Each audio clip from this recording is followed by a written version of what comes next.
Throughout the chronicles of human history, one of the preeminent theological themes is the idea of visitations by ancient deities or gods. This notion has been depicted since the creation of the first cave paintings some 35,000 years ago. Beings are portrayed wearing what could only now be described as space helmets or space suits. The anecdotal evidence is spread evenly across almost the entire globe, from the Aztecs and Incas in South America, the Arapaho, Blackfoot and Hopi Nation of North America, the Aborigines of Australia, the Chinese Huang Dai or Yellow Emperor, Sumerian texts, Egyptian hieroglyphs, and even in the Old Testament Bible, where Ezekiel describes seeing the Merkabah or wheeled chariot descend towards him from the sky, piloted by beings with the likeness of a man. Modern interest in rocketry began soon after World War I. In Weimar, Germany, a number of amateur societies had formed, of which one was optimistically called the Spaceflight Society.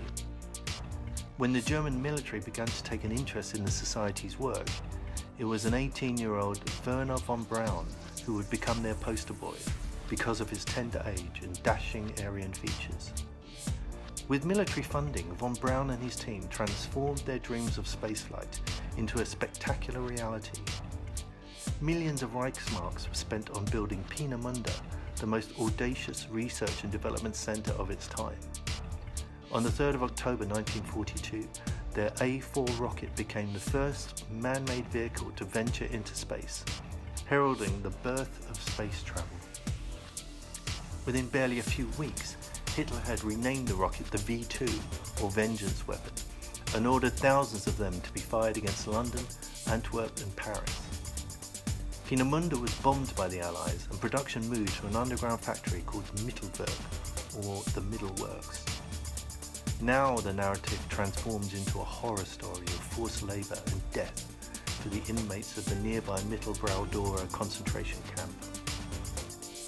As previously, I set out to examine aspects of espionage during this wartime period, considering the risks and dangers of undertaking such hazardous operations, especially in the face of the formidable Nazi security apparatus. This book was written against the background of #TimesUp and #MeToo. Like all of us, I was horrified by the depth and extent of these revelations, and invariably its influence seeped deep into my writing. As a result, all of my female leads are heroines, and most of my males toxic.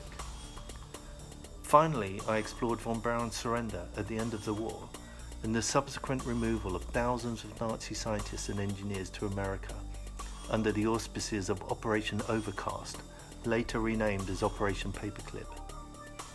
This scientific roundup would eventually represent the biggest technological plunder in all of human history.